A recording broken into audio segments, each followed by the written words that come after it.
Hello दोस्तों, स्वागत है आप सभी का आपके अपने चैनल द नेक्स्ट लेवल में। दोस्तों आज के वीडियो में हम देखेंगे भौतिकी के टॉप 30 प्रश्न यानी फिजिक्स के टॉप 30 प्रश्न, जो कि यह इस सीरीज का 5वां वीडियो है। इससे पहले हमारे द्वारा 4 वीडियो अपलोड किए जा चुके हैं। यदि आपने उन वीडियो को नहीं देखा है तो हमारे चैनल के प्लेलिस्ट में जाकर उन वीडियो को देख सकते हैं। काफ़ी महत्वपूर्ण प्रश्न उन वीडियो में बताया गया है, जो कि आपके आने वाले एग्जाम के लिए काफ़ी हेल्पफुल हैं। और इस वीडियो में हम जो भी प्रश्न लेके आते हैं वह एग्जाम में पूछे गए प्रश्न होते हैं, जो कि बार बार रिपीट करते हैं और पूछे जाने की संभावना भी होती है।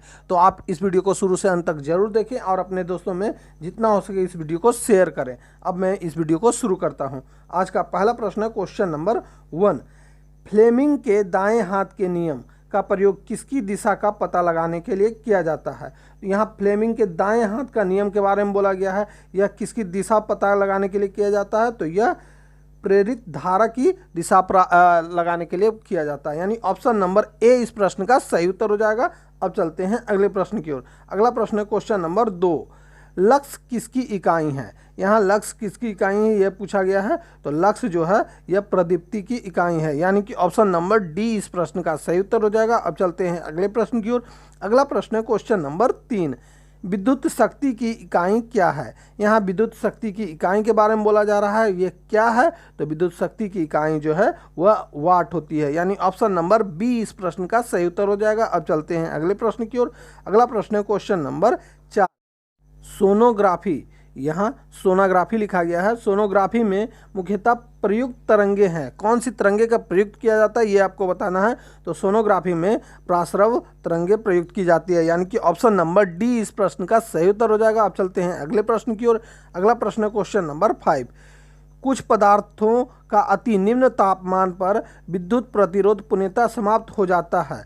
इन पदार्थों को क्या कहते हैं? क्या कहा जाता है इन पदार्थों को, ये आपको बताना है। तो इन पदार्थों को अतिचालक कहा जाता है, यानी ऑप्शन नंबर ए इस प्रश्न का सही उत्तर हो जाएगा। अब चलते हैं अगले प्रश्न की ओर। अगला प्रश्न है क्वेश्चन नंबर 6। आदर्श वोल्ट मीटर की प्रतिरोधिता कितनी होती है? यहाँ आदर्श वोल्ट मीटर की बात कही जा रही है। इसकी प्रतिरोधता कितनी होती है? तो इसकी प्रतिरोधता असीमित होती है, यानी ऑप्शन नंबर ए इस प्रश्न का सही उत्तर हो जाएगा। अब चलते हैं अगले प्रश्न की ओर। अगला प्रश्न है क्वेश्चन नंबर 7। हर्ट्ज क्या मापने की यूनिट है? यहाँ हर्ट्ज की बात कही जा रही है। हर्ट्ज किसकी मापा जाता है, किसकी मापक इकाई है, यूनिट है? तो यह जो है यह तरंग की आवृत्ति को मापने की इकाई है, यानी ऑप्शन नंबर बी इस प्रश्न का सही उत्तर हो जाएगा। अब चलते हैं अगले प्रश्न की ओर। अगला प्रश्न है क्वेश्चन नंबर 8। विषम मिश्रण से लोहे की परत को किस तकनीक से पृथक किया जा सकता है? यहाँ विषम मिश्रण की बात कही जा रही है। लोहे की परत को किस तकनीकी से पृथक किया जा सकता है, यानी अलग किया जा सकता है? तो वह है चुंबकीयकरण, यानी ऑप्शन नंबर बी इस प्रश्न का सही उत्तर हो जाएगा। अब चलते हैं अगले प्रश्न की ओर। अगला प्रश्न है क्वेश्चन नंबर 9। प्रतिरोधिता की यूनिट क्या है?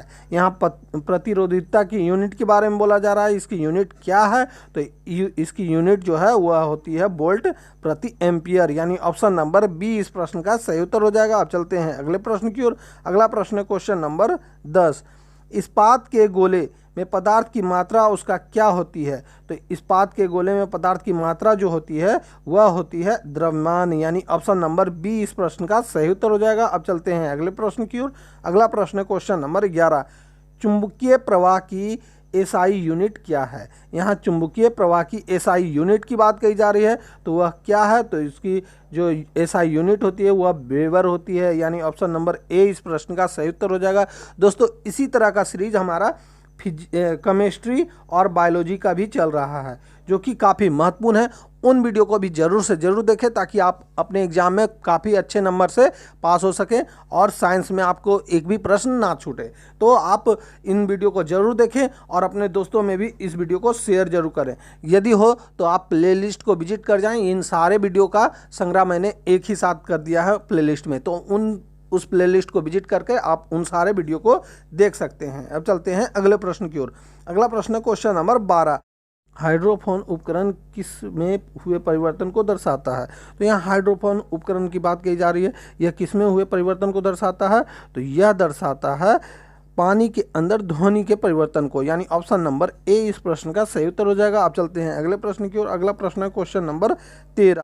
बिजली गिरने से होने वाले नुकसान से बचाव के लिए ऊंची इमारतों पर त्वरित चालक लगाए जाते हैं। तड़ित चालक कैसा होता है ये आपको बताना है। तो तड़ित चालक जो होता है वह तांबे जैसे अच्छे चालक से बनाए जाने चाहिए जिसके पैने किनारे हों, यानी ऑप्शन नंबर डी इस प्रश्न का सही उत्तर हो जाएगा। अब चलते हैं अगले प्रश्न की ओर। अगला प्रश्न है क्वेश्चन नंबर 14।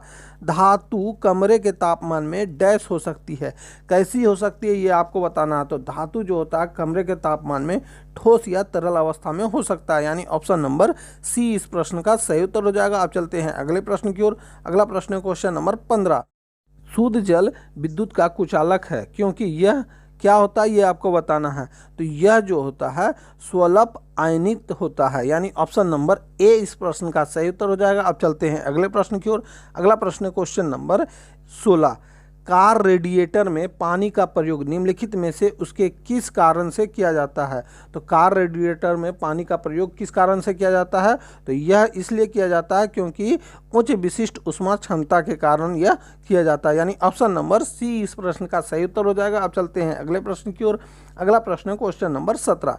विद्युत धारा से लगी आग को बुझाने के लिए जल का प्रयोग नहीं किया जा सकता, क्यों नहीं जल का प्रयोग किया जा सकता है विद्युत धारा से लगी आग को बुझाने के लिए।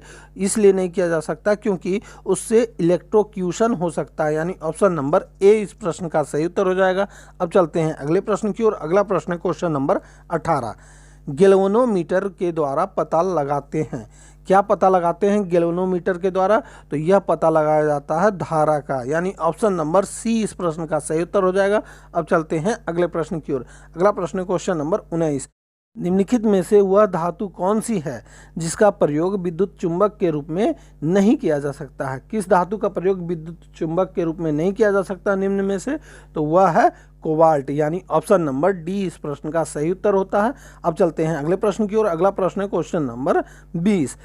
ऊष्मा का विद्युत ऊर्जा में परिवर्तन करने के लिए प्रयोग किया जाता है। तो ऊष्मा का विद्युत ऊर्जा में परिवर्तन करने के लिए किसका उपयोग किया जा सकता है। तो यह किया जा सकता है थर्मोपल का, यानी ऑप्शन नंबर डी इस प्रश्न का सही उत्तर हो जाएगा। अब चलते हैं अगले प्रश्न की ओर। अगला प्रश्न है क्वेश्चन नंबर 21। निम्नलिखित में से अधिक विद्युत चालकता वाली धातु कौन सी है। तो अधिक विद्युत चालकता वाली धातु के बारे में बोला गया, वह कौन सी है। तो वह है चांदी, यानी ऑप्शन नंबर सी इस प्रश्न का सही उत्तर हो जाएगा। अब चलते हैं अगले प्रश्न की ओर। अगला प्रश्न है क्वेश्चन नंबर 22। विद्युत आवेश का एसआई मात्रक है। तो विद्युत आवेश का एसआई मात्रक क्या है ये आपको बताना है। तो यह है कूलाम, यानी ऑप्शन नंबर बी इस प्रश्न का सही उत्तर हो जाएगा। अब चलते हैं अगले प्रश्न की ओर। अगला प्रश्न क्वेश्चन नंबर 23। गतिशील विद्युत आवेश पैदा करता है, क्या पैदा करता है गतिशील विद्युत आवेश। तो यह पैदा करता है चुंबकीय क्षेत्र, यानी ऑप्शन नंबर ए इस प्रश्न का सही उत्तर हो जाएगा। अब चलते हैं अगले प्रश्न की ओर। अगला प्रश्न है क्वेश्चन नंबर 24। निम्नलिखित में से कौन सा सर्वोत्तम विद्युत चालक है। तो निम्नलिखित में से कौन सर्वोत्तम विद्युत चालक है ये बोला गया है। तो यह जो है वह है चांदी, यानी ऑप्शन नंबर डी इस प्रश्न का सही उत्तर हो जाएगा। अब चलते हैं अगले प्रश्न की ओर। अगला प्रश्न है क्वेश्चन नंबर 25। एसी परिपथों में एसी मीटर मापते हैं। तो एसी परिपथों में एसी मीटर क्या मापते हैं। तो यह मापते हैं आरएमएस मान, यानी ऑप्शन नंबर बी इस प्रश्न का सही उत्तर हो जाएगा। आप चलते हैं अगले प्रश्न की ओर। अगला प्रश्न क्वेश्चन नंबर 26। निम्न में से कौन सा विद्युत का चालक है। तो निम्न में से बोला गया विद्युत का चालक कौन है, ये कौन है। तो ये है लवण जल, यानी ऑप्शन नंबर सी इस प्रश्न का सही उत्तर हो जाएगा। आप चलते हैं अगले प्रश्न की ओर। अगला प्रश्न क्वेश्चन नंबर 27। ल्यूमेन किसकी एसआई मात्रक है। तो ल्यूमेन की बात कही जा रही है, ल्यूमेन किसकी एसआई मात्रक है। तो यह ज्योति फ्लक्स की एसआई मात्रक है, यानी ऑप्शन नंबर सी इस प्रश्न का सही उत्तर हो जाएगा। आप चलते हैं अगले प्रश्न की ओर। अगला प्रश्न क्वेश्चन नंबर 28। जिन पदार्थों में अनंत विद्युत प्रतिरोध होता है उन्हें कहते हैं। तो जिन पदार्थों में अनंत विद्युत प्रतिरोध होगा उसे क्या कहते हैं। तो उसे कहा जाता है विद्युत रोधी, यानी ऑप्शन नंबर सी इस प्रश्न का सही उत्तर हो जाएगा। आप चलते हैं अगले प्रश्न की ओर।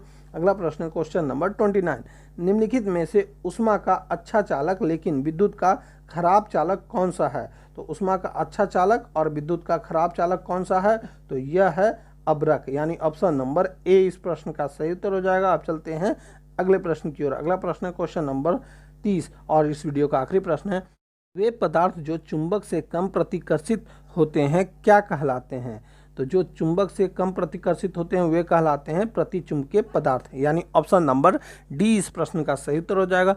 तो दोस्तों यहीं पर हमारा यह वीडियो समाप्त होता है। उम्मीद है कि आपको ये क्वेश्चन अच्छे लगे होंगे और आपने पिछले सारे वीडियो को जरूर देखा होगा। तो अब मैं मिलूंगा आपसे अगली वीडियो में, तब तक के लिए जय हिंद, वंदे मातरम।